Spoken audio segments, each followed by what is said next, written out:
dan selamat sore ibu-ibu yang dikasihi dalam Tuhan. Kita bersyukur karena kasih dan anugerah Tuhan kita boleh diberikan kesempatan untuk mendengarkan dan merenungkan kebenaran firman Tuhan pada sore hari ini. Namun sebelum itu, perkenalkan nama saya Rina Kaiteriwa, berasal dari Nusa Tenggara Timur, yaitu Pulau Sumba. Ibu-ibu yang dikasihi dalam Tuhan, sebelum kita menerima kebenaran firman Tuhan, mari kita tundukkan kepala kita dan kita berdoa. Mari kita berdoa. Bapa kami dalam surga, kami bersyukur Tuhan jika pada sore hari ini kami boleh berkumpul di tempat beribadah. Biarlah kasih Tuhan yang selalu memberikan kami hikmat, dan biarlah renungan yang kami dengarkan bisa menjadi kekuatan dan menjadi rema di dalam kehidupan kami. Kiranya Tuhan Engkau memberkati setiap ibu-ibu yang mendengarkan dan merenungkan kebenaran firman Tuhan, dan biarlah mereka boleh melakukan dan menjadi berkat di dalam keluarga dan juga di dalam pelayanan. Terima kasih Tuhan, berkati hamba-Mu yang akan menyampaikan kebenaran firman Tuhan dengan segala kelemahan. Kiranya Tuhan, apa yang hamba sampaikan boleh menjadi berkat bagi ibu-ibu semuanya. Terima kasih Tuhan, ini doa kami hanya di dalam nama Tuhan Yesus kami berdoa. Amin. Ibu yang dikasihi dalam Tuhan, pada sore hari ini kita akan membaca nas firman Tuhan yang terambil di dalam Filipi 4 ayat 4 sampai dengan 5 dengan tema hidup dalam sukacita Tuhan. Dan saya akan membacakannya bagi kita semua. Bersukacitalah senantiasa dalam Tuhan. Sekali lagi kukatakan, bersukacitalah, hendaklah kebaikan hatimu diketahui semua orang. Tuhan sudah dekat. Amin. Diberkatilah kita yang mendengarkan dan merenungkan kebenaran firman Tuhan. Ibu-ibu yang terkasih dalam Tuhan, pernahkah mengalami sukacita yang besar? Contoh ketika anak-anak mendapatkan nilai yang bagus dan mereka mempunyai hati atau berinisiatif di dalam pelayanan mereka di sebuah gereja. Dan ketika ulang tahun, suami serta anak-anak memberikan suatu hadiah. Apakah mengalami sukacita semua itu? Tetapi yang menjadi pergumulan dan perenungan kita pada saat ini adalah, masihkah sukacita itu hadir di tengah-tengah kondisi dan keadaan sekarang ini? Dan masih adakah sukacita ketika kita mendengar dan mengetahui bahwa ada peraturan baru yang dikeluarkan oleh pemerintah, yaitu PPKM, yang artinya bahwa semua kegiatan dilakukan secara online. Ibadah umum kembali dilakukan secara online. Ibadah pemuda dan sekolah minggu juga demikian. Dengan kondisi saat ini membuat kita semua merenung akan banyak hal dan berpikir apa yang harus kita lakukan. Saya percaya setiap kita akan mengalami hal yang membuat kita tidak tenang di dalam pikiran kita sendiri, di mana kita akan merasakan kekhawatiran, kesedihan, ketakutan, kecemasan, dan kemarahan akan kondisi saat ini. Mungkin kita akan merasa takut ketika kita keluar, takut kita terkena virus. Tetapi ibu-ibu yang dikasihi dalam Tuhan, mampukah kita bersukacita ketika kita berada dalam penderitaan? Tema kita pada sore hari ini berbicara tentang hidup dalam sukacita Tuhan.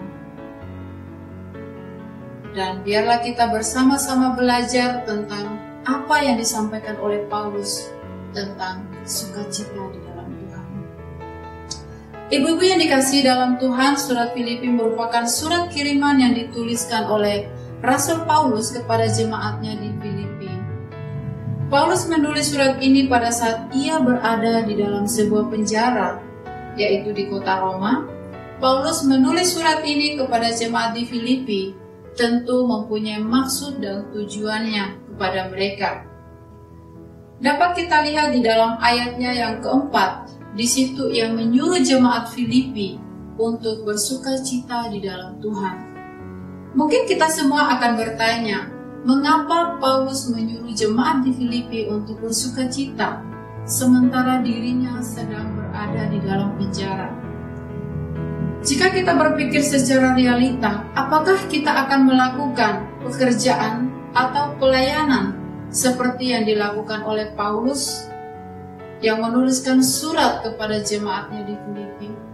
Ataukah kita hanya peduli akan pribadi kita sendiri? Tentu hal ini tidaklah mudah untuk kita melakukannya dan menjalankan di saat kita sedang berada dalam penderitaan. Dan biasanya kalau kita sedang menderita, justru kitalah yang menginginkan orang lain untuk menghibur dan memberikan kita sukacita. Tetapi berbanding terbalik dengan apa yang dilakukan oleh Paulus kepada jemaatnya di Filipi, yang menyuruh mereka untuk bersukacita. Ibu-ibu yang terkasih di dalam Tuhan, jika kita memperhatikan ayat yang kedua dan ketiga, dan kita menghubungkannya dengan ayat yang keempat, di situ membicarakan tentang keretakan yang terjadi antara kedua orang jemaat Filipi yang bernama Euodia dan Sintike. Dalam ayat 2 di situ Paulus mengatakan, Euodia ku nasihati dan Sintike ku nasihati. Artinya, kedua orang ini sedang berada dalam keretakan. Paulus menasihati mereka agar mereka dapat sehati dan sepikir di dalam Tuhan dan tidak berlarut-larut dalam keretakan yang mereka hadapi. Dan tentu keretakan ini menimbulkan masalah dan kesedihan antara Paulus dan juga jemaat Filipi yang lainnya. Oleh karena itu, Paulus di dalam suratnya ia menyuruh jemaat di Filipi untuk bersukacita.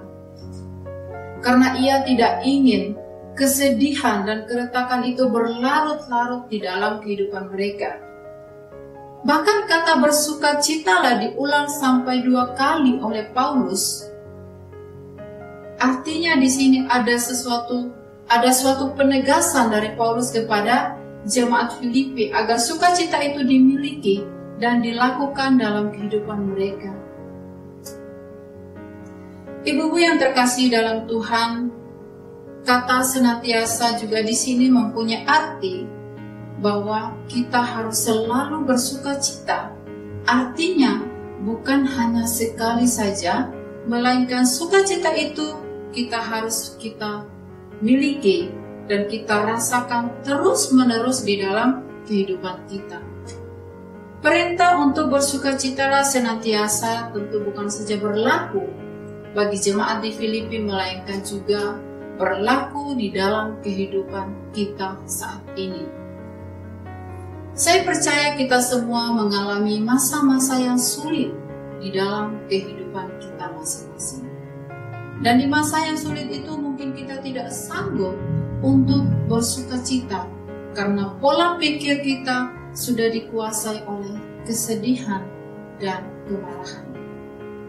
Kita tahu saat ini kondisi dunia semakin tidak baik karena adanya wabah corona yang semakin hari semakin meningkat dan semakin hari semakin memakan banyak korban jiwa, dan bahkan virus ini juga tidak mengenal akan usia manusia.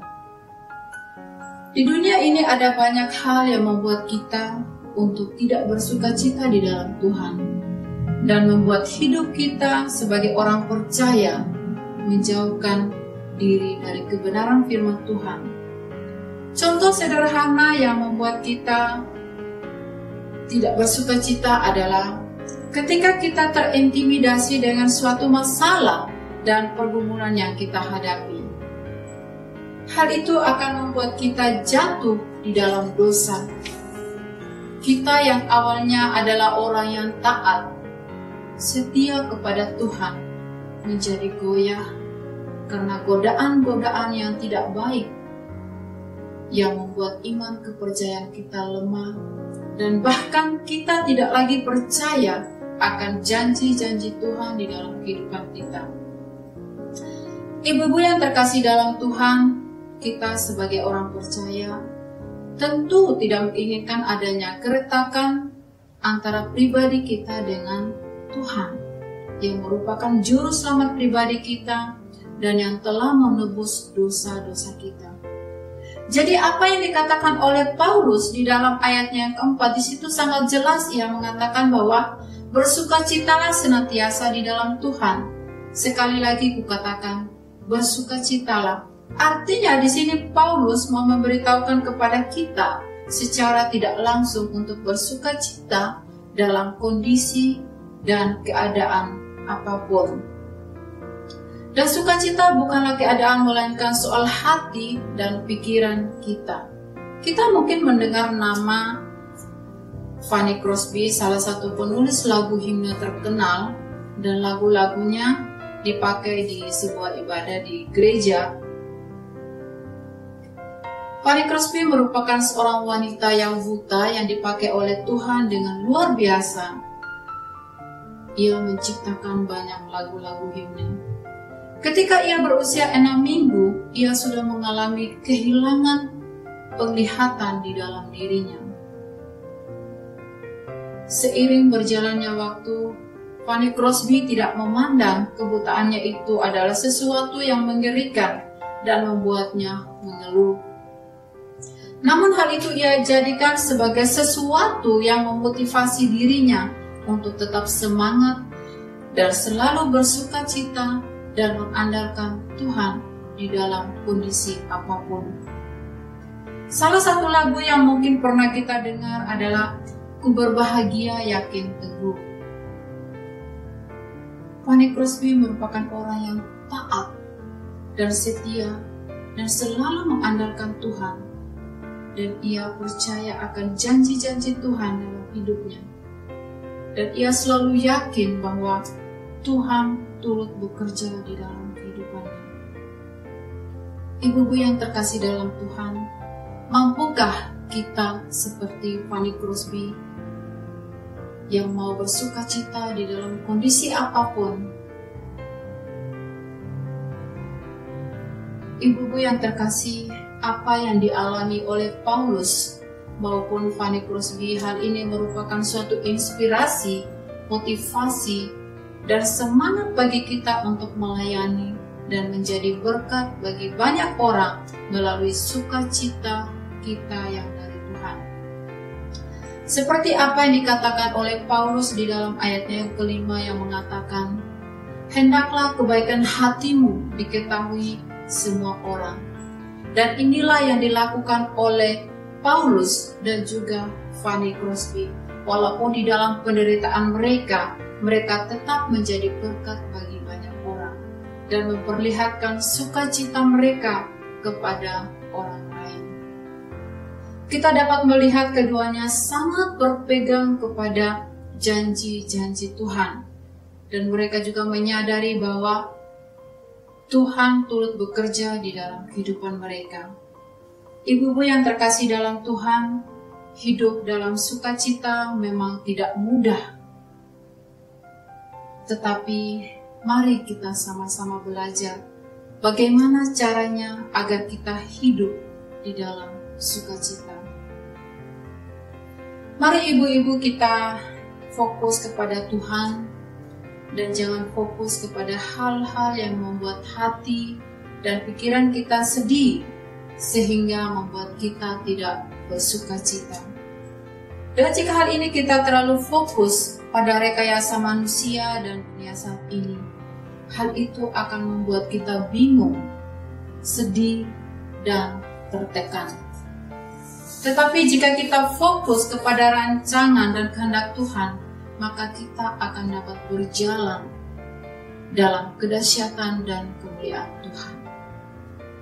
Oleh karena itu, janganlah membiarkan suatu masalah atau pergumulan mengintimidasi kita dan membuat kita hilang semangat. Dan jangan membiarkan iblis memutar akan segala sesuatu yang ada dalam jiwa dan pikiran kita. Melainkan marilah kita sebagai orang-orang yang percaya dan beriman kepada Tuhan untuk bangkit dan mengalahkan semua itu sekalipun kita menghadapi suatu pergumulan yang berat. Nas firman Tuhan yang kita baca hari ini ada banyak hal yang menjadi bahan perenungan bagi setiap kita dan yang menjadi dasar untuk hidup dalam sukacita. Sebagai orang percaya, dasar sukacita kita yang pertama adalah datang kepada Kristus. Karena hanya Kristuslah yang memberikan kita sukacita yang sesungguhnya. Bagi orang yang beriman dan percaya kepada Tuhan, ketika ia menghadapi suatu masalah, kesedihan dan pergumulan, ia akan datang kepada Tuhan dan meminta pertolongan dan bukan menggunakan kekuatannya sendiri atau mencari kekuatan manusia. Kita percaya bahwa hanya di dalam Tuhan saja kita mendapatkan sukacita yang kekal. Kita tahu kalau di luar Kristus hanya ada kebahagiaan dan kegembiraan yang semu atau bersifat hanya sementara. Tetapi di dalam Kristus kita mendapatkan sukacita yang sejati. Sukacita yang kedua adalah selalu berpegang pada janji-janji Tuhan. Janji-janji Tuhan adalah modal hidup kita.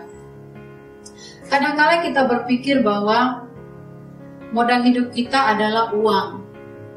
Tentu kita semua membutuhkan uang. Namun jika kita memiliki uang, tetapi tanpa sukacita, itu hanya akan membuat hidup kita menjadi tertekan. Ada banyak orang yang berpikir bahwa kalau mempunyai uang, barulah hidup itu bahagia dan sukacita. Tetapi bagi orang percaya, janji Tuhan adalah modal dalam hidupnya. Dan kita sangat bersyukur bahwa Tuhan sudah memilih dan menjadikan kita sebagai anak-anak-Nya dan memberikan kita sukacita dan damai. Hidup dalam sukacita adalah sesuatu yang baik di dalam kehidupan kita. Alkitab menjelaskan bahwa pencobaan yang kamu alami tidak akan melebihi kekuatan kita. Artinya, Tuhan selalu tahu akan kemampuan, kekuatan, kesedihan, dan kelemahan yang kita miliki. Ibu-ibu yang terkasih di dalam Tuhan, sukacita bukan hanya kehendak Tuhan, tetapi juga merupakan perintah Tuhan bagi kita semua. Oleh karena itu, apa yang telah disampaikan oleh Paulus kepada kita untuk bersukacita, hendaklah kita melakukannya dan menjadikan hari-hari kita berarti dan menjadi berkat bagi orang lain. Janganlah sia-siakan hidup kita hanya untuk hal-hal yang bersifat sementara. Namun jadikanlah hidup kita berarti bagi Tuhan dan bagi orang lain. Percayalah bahwa sukacita akan selalu ada mujizat dan berkat yang berkelimpahan. Karena itu bersukacitalah di dalam Tuhan dan jadikanlah janji-janji Tuhan sebagai kekuatan di dalam kehidupan kita semuanya.